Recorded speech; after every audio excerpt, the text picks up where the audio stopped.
Hello all, welcome back to snack and meal. இன்னைக்கான recipe bajji மிளகாய் வச்சு ஈஸியான டேஸ்டான ஸ்டஃப்டு மிர்ச்சி தான். இந்த ரெசிபிக்கு கொஞ்சம் பெரிய சைஸில் இருக்க பஜ்ஜி மிளகாயை ரவுண்ட் ரவுண்டாக கட் பண்ணி எடுத்துக்கோங்க. அதுக்கு நடுவில் இருக்கிற விதை பகுதி எல்லாத்தையும் நீக்கி எடுத்துக்கோங்க. ஒரு உருளைக்கிழங்கை வேக வச்சு எடுத்திருக்கேன், அதை நல்லா மசிச்சு எடுத்துக்கோங்க. ஒரு சின்ன சைஸ் வெங்காயத்தை பொடியாக நறுக்கி சேர்த்துக்கோங்க.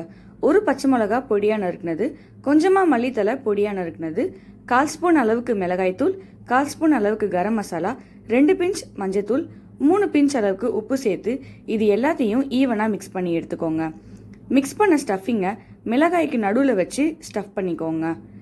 1 கப் அளவு ரெடிமேட் பஜ்ஜி மாவு மிக்ஸ் எடுத்திருக்கேன், நீங்கள் கடல மாவு யூஸ் பண்ணிக்கலாம். கொஞ்சமாக தண்ணி சேர்த்து கட்டி இல்லாமல் திக்கான பேட்டராக மிக்ஸ் பண்ணிக்கோங்க. ஸ்டஃப் பண்ணி வச்ச மிளகாய் ரிங்ஸை பஜ்ஜி மாவில் ஈவனாக கோட் பண்ணி ஹீட் பண்ணியிருக்கிற ஆயிலில் போட்டு ஃப்ரை பண்ணுங்க. மீடியம் ஃப்ளேமில் எல்லா சைடும் நல்ல கோல்டன் ப்ரௌன் ஆகிற வரைக்கும் திருப்பி விட்டு குக் பண்ணுங்க. நல்ல கோல்டன் ப்ரௌன் ஆனதும் எண்ணெயிலேருந்து எடுத்துருங்க. சூடாக இருக்கும் போதே அதில் பொடியாக நறுக்கின வெங்காயம், கொஞ்சமாக சாட் மசாலாவை தூவி விடுங்க. அவ்வளோதான், ஈஸியான டேஸ்டான ஸ்டஃப்டு மிர்ச்சி ரெடி.